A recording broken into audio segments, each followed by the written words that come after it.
Now student, let me start it class 11 subject business studies part 3. In this topic we decided the forms of business organization. The form is partnership. Let me start it with the meaning and the definition of partnership.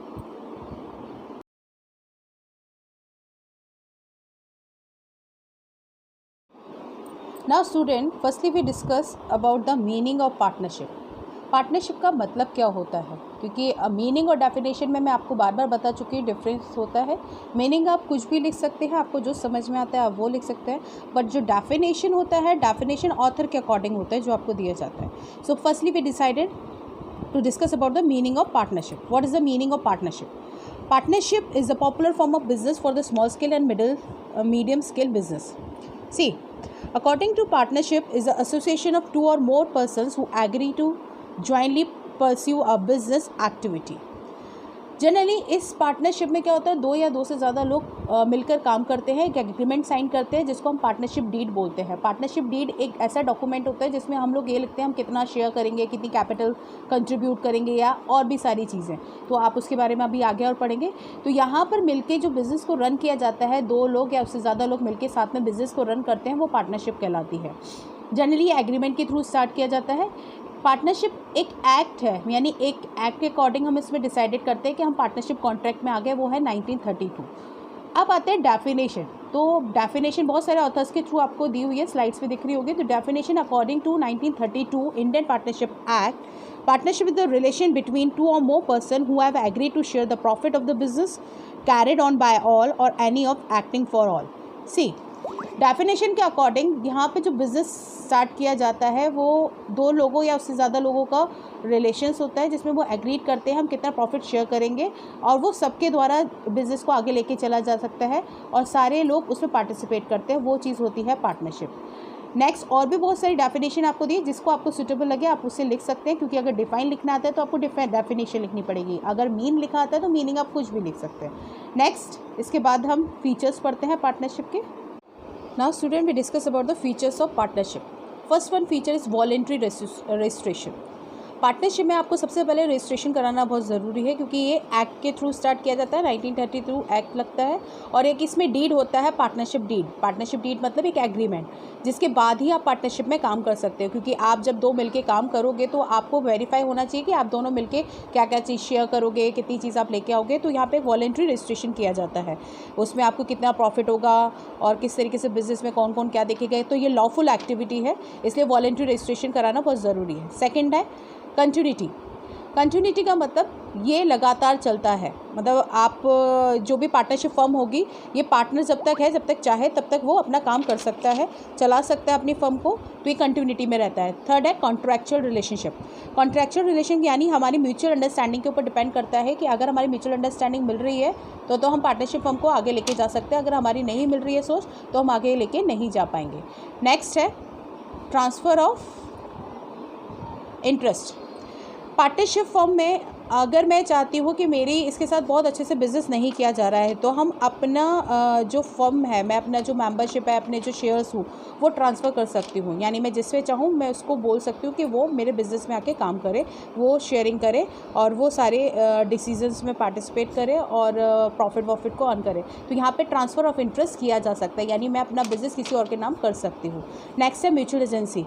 Mutual agency यानी every partner honour होता है, तो वो अपनी firm के लिए काम करता है. तो यहाँ पर जब भी अगर मुझे एक पार्टनर बंद करेगा तो दूसरे की रजामंदी होनी चाहिए, तभी पार्टनरशिप ख़त्म हो सकती है, अदरवाइज़ नहीं. तो यहाँ पे म्यूचुअल अंडरस्टैंडिंग के साथ वर्क करना पड़ता है.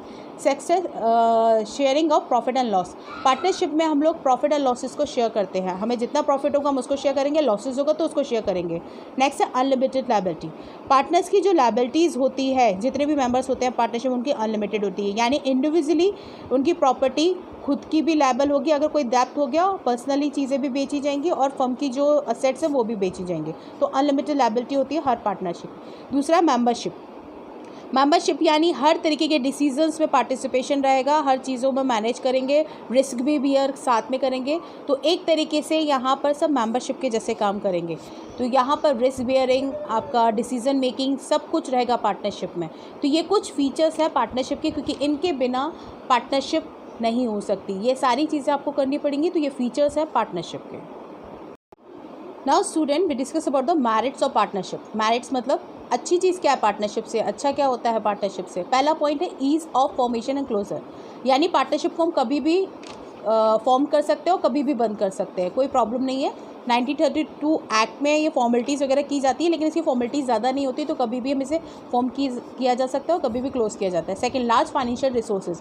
पार्टनरशिप से हम ज़्यादा से ज़्यादा पैसों को अरेंज कर सकते हैं, यानी कैपिटल अरेंजमेंट बहुत ज़्यादा से ज़्यादा हो सकता है। फाइनेंशियली स्ट्रॉन्ग बहुत होते हैं पार्टनरशिप से, क्योंकि 2-3 लोग जब आएंगे और काम करेंगे तो पैसे भी लेके आएंगे, तो पैसा ज़्यादा से ज़्यादा जनरेट हो सकता है। Better management. पार्टनरशिप में एक व्यक्ति का दिमाग नहीं चलता। जब हम लोग पार्टनर्स हैं, बहुत सारे लोग हैं, तो सबका अच्छे से दिमाग चल रहा होगा, सब अच्छे से मैनेज कर सकते हैं। तो यहाँ पर मैनेजमेंट बहुत बेटर हो सकता है, सबको अलग अलग तरीके के वर्क्स बांट दिए जाते हैं। Better decision making.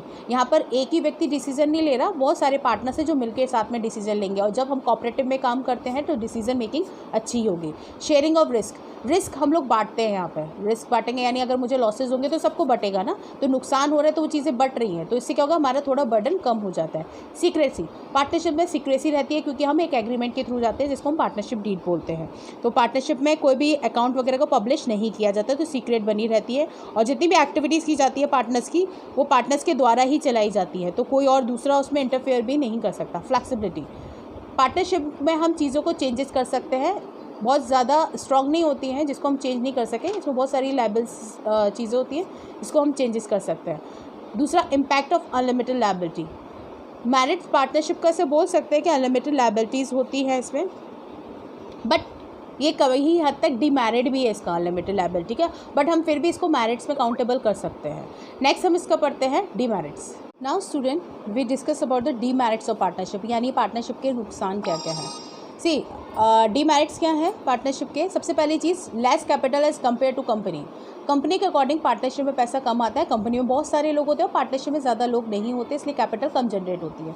Second, unlimited liability, जो मैंने आपको मैरिट्स में बताया, यहाँ पे लायबिलिटीज अनलिमिटेड होती है, यानी पर्सनल प्रॉपर्टी भी सोल्ड आउट हो सकती है। अगर आपके ऊपर कर्जा है तो आपकी पर्सनल प्रॉपर्टी भी सोल्ड आउट हो सकती है। नेक्स्ट है कॉन्फ्लिक्ट बिटवीन पार्टनर्स। यहाँ पार्टनर्स के बीच में लड़ाइयाँ हो सकती हैं। लड़ाइयाँ क्यों हो सकती हैं? क्योंकि जो पार्टनर्स हैं वहाँ पर अगर एक ने डिसीजन दिया तो दूसरा नहीं मानेगा, दूसरे ने डिसीजन तीसरा नहीं मांगे, तो ये कॉन्फ्लिक्ट्स हो सकते हैं। नेक्स्ट है slow decision making. Decision making में प्रॉब्लम्स हो सकती है, क्योंकि हम लोग को सबसे कंसर्न करना होगा तो डिसीजंस जब आने चाहिए उस टाइम पे नहीं आ पाएगा, तो टाइम लग सकता है। नेक्स्ट है नॉन ट्रांसफरेबिलिटी ऑफ इंटरेस्ट। यहाँ पे हम इंटरेस्ट को शेयर नहीं कर सकते, ट्रांसफ़र नहीं कर सकते, क्योंकि यहाँ पे पार्टनरशिप एक्ट के थ्रू हम लोग एंटर कर रहे हैं, तो यहाँ पे कभी कभी इंटरेस्ट पार्ट हम लोग शेयर नहीं कर सकते हैं। Uncertain life of the firm. अगर पार्टनर्स नहीं मिल पा रहे हैं, इनकी सोच नहीं मिल पा रही है, तो हम लोग क्या करेंगे, पार्टनरशिप को ख़त्म कर सकते हैं। तो पार्टनरशिप ख़त्म होगी तो क्या होगा, हमारी पार्टनरशिप डिसॉल्व हो जाएगी। Next, less public confidence. Partnership पे लोगों का कॉन्फिडेंस बहुत कम होता है, क्योंकि उनका मानना होता है अगर दो लोग यहाँ काम कर रहे हैं तो अगर लड़ाई होगी तो ये फर्म बंद हो सकती है, तो कॉन्फिडेंस पब्लिक का कम होता है। तो ये डीमेरिट्स है हमारे पार्टनरशिप फर्म के। नेक्स्ट आते हैं types of partner.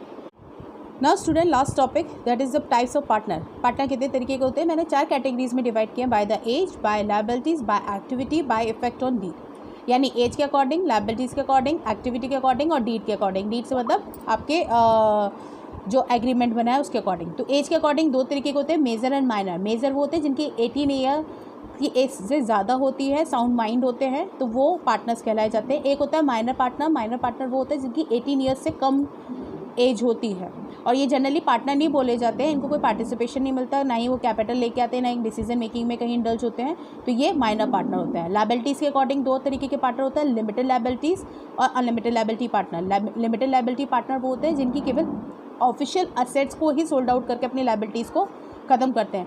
Unlimited liabilities वो होती हैं जिनको हम अपनी पर्सनल प्रॉपर्टी को भी सोल्ड आउट करके हमें चीज़ें ख़त्म करनी होती हैं।